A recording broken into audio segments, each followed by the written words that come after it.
Welcome back. In the next few videos, I'm going to talk about the most famous game in all of game theory, and that's the prisoner's dilemma. I've also talked about prisoner's dilemma in videos 25 and 26 of the other video series, and eventually this all should get you to be able to do homework 9, although not for a few more videos. So, set up the prisoner's dilemma. Imagine that the police arrest two criminals. They think both criminals are guilty of murder and of illegal drug possession. Now, the police found illegal drugs on both criminals, and that's enough to send both to jail for up to a year. However, the police can only prove that the criminals committed murder if one or both of the criminals confess. But if one or both of the criminals confess, the police can send both people to jail for up to life. So again, to review the rules of this game, the police have a right to send each criminal to jail for up to a year based on the drugs they found on the criminals. If, however, one or both of the criminals confess, then the police can send one or both criminals to jail for up to life. The criminals fully understand the state of the world. They understand the situation they're in. And as you've probably seen many times on television shows like Law & Order, the police are going to separate the criminals and they're going to offer both of them deals, and the deal's going to be a function of what they do, but also what the other criminal does. So imagine the police have the criminals play a simultaneous move game, such as the one in front of you. And the police tell both criminals, well, we have to obey the rules, so if both of you stay silent, you each pick silent, we're going to do the worst we can to you. And the worst we can is put you in jail for a year. Now, if both of you confess, although we'd have a right to put you in jail for life, well, we'll give you a break because you're saving us some time in trial. You only go to jail for 20 years. So if both criminals confess, the police will put them each in jail for 20 years. And if they're both silent, they only go to jail for 1 year. So you might, think, well, this will never happen. The criminals understand the situation they're in. They'll never end up here. They'll stay here. But as you've hopefully learned by this point in our game theory course, sometimes game theory can cause people in a game to do things that are very strongly against the collective interests, but individually everyone acting in their own interests cause everyone to get a much worse outcome. So the police also add to the game, rather than just having these two squares, they say, well, if one of you stays silent and the other confesses, the one who stays silent, you're going to go to jail for life, while the one who confessed goes free, and we make the game symmetric. So player 1 confesses, player 2 is silent, or here, player 1 goes free, player 2 goes to jail for life. So if you stay silent while the other person confesses, you go to jail for life. In contrast, if you confess while the other person stays silent, you get to go free. What have the police done? The police have created a dominant strategy of confessing, right? Because if the other person's going to confess, you're player 1, you know the other person's going to confess. If you confess, you get 20 years in jail, but if you stay silent, you go to jail for life. So if the other person confesses, then you are better off confessing than staying silent.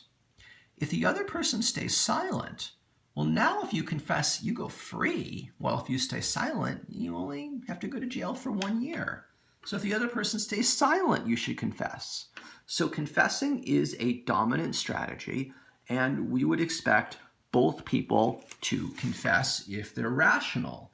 Now, when I teach my intro micro class, I don't do that much game theory, but I do cover this game, and I have the students, I actually have everyone get a partner, and then I try to get, I talk to each group separately, and I try to get everyone to confess. And in some groups, some people don't, but most of the people I can get to confess using basically these rules.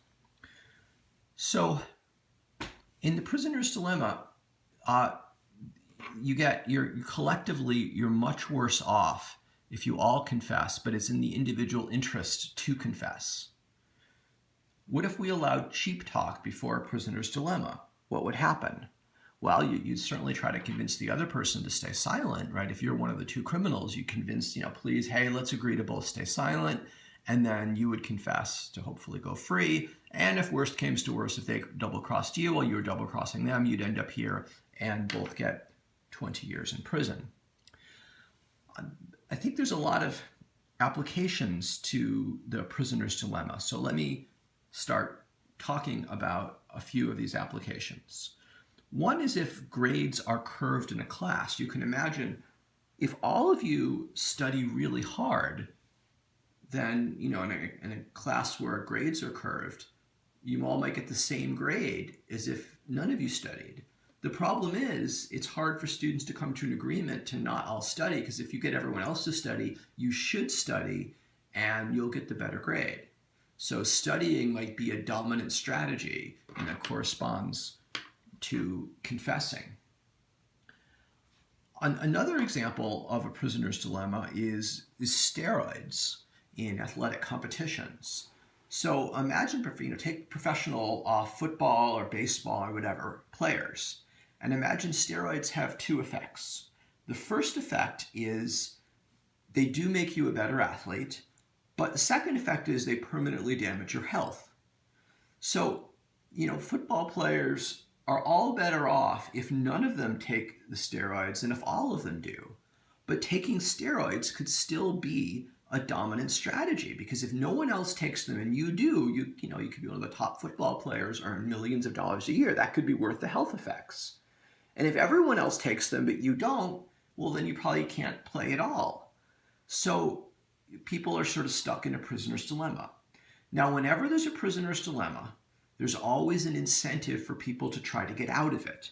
So returning to our original prisoner's dilemma, you would expect the criminals to say, if you're about to commit a crime, you recognize you might get caught, you recognize you might be in a situation like this, you might use cheap talk, but you also might say, hey, look, if you talk and I don't, I'm going to, seek to use violence against you or your family or something. So people are going to try to change the payoffs to get out of the prisoner's dilemma.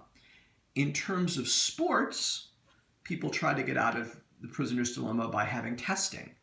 So, it's in the players' interests to say, hey, let's test everybody to make sure they're not using steroids, because the players would rather be in a league where no one's using steroids than where everyone is using steroids.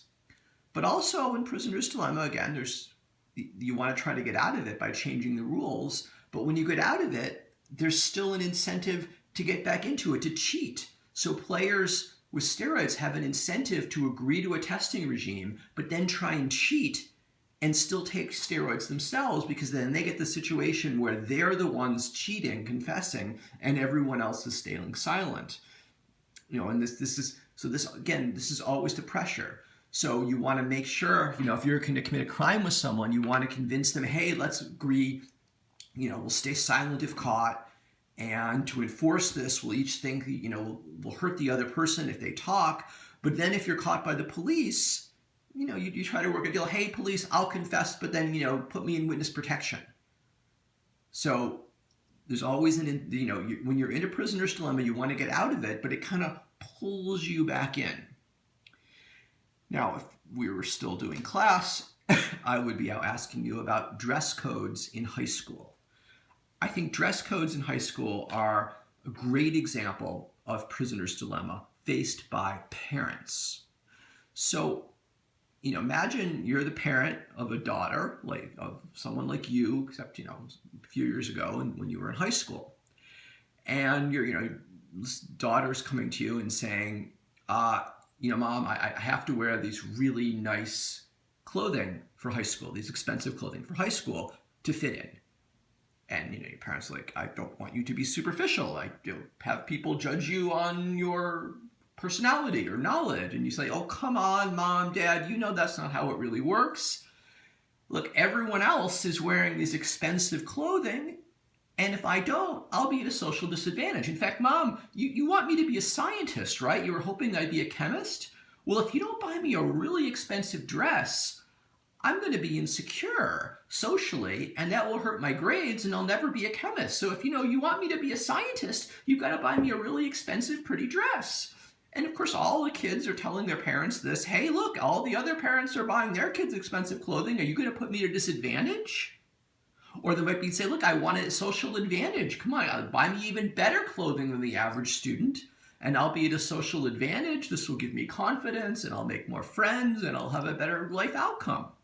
So all the parents are hearing this, and they might have to go along with it. They don't want their kid to be at a disadvantage. They probably want their kid to have an advantage.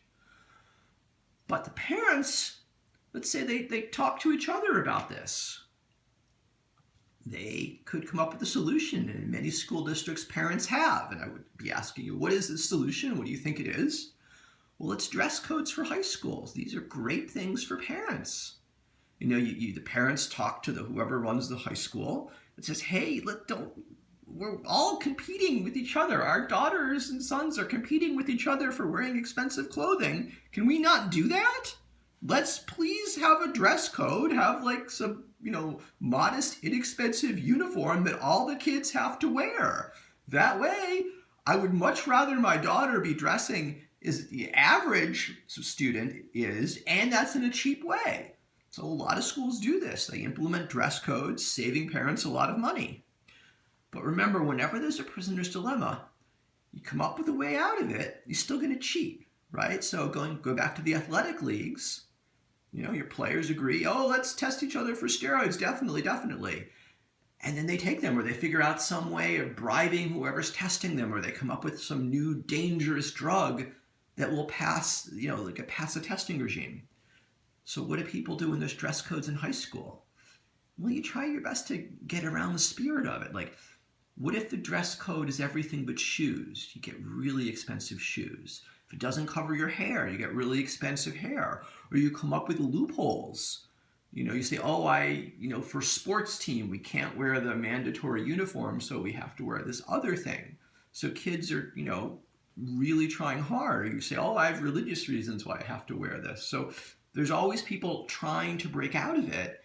And, it's a big challenge. But, prisoner's dilemma can do a lot of harm. So it's worth trying to push people back into the prisoner's dilemma. Another historically important example of the prisoner's dilemma is warriors in battle. So imagine, ancient warfare where you have people with swords and shields lining up against each other. So, your city-state is fighting another, and you're holding up your sword and shield, and next to you are people on your side, and you're hitting the other side's shields with your swords. Now, the absolute safest thing for you to do is to run away while no one else on your side runs away. Right? Because if everyone, you've got one line of people and another, and they're fighting each other. And if you're the only one on your side that runs, you'll almost certainly get away. But that obviously makes your side worse off. Now, the worst situation, of course, is if everyone else runs away on your side, but you stay there. You'll die very, very quickly. The thing is, though, in ancient warfare, most people were killed when their side broke, when they started running away. Right? You think humans, when fighting, we're really bad at protecting ourselves from blows at the back. Right? If someone's attacking you with a sword and they're in front of you, you've got your shield and sword, you can, do a decent job of blocking it. But once you've turned to run, you're in deep trouble. So the way a lot of warfare would go, people hitting each other with sword and shield in lines, and then one side would start to panic, it would run, and then, half something would be just slaughtered or captured. So each side faces this prisoner's dilemma, where everyone's saying, gosh, I want to run away a little bit before everyone else does.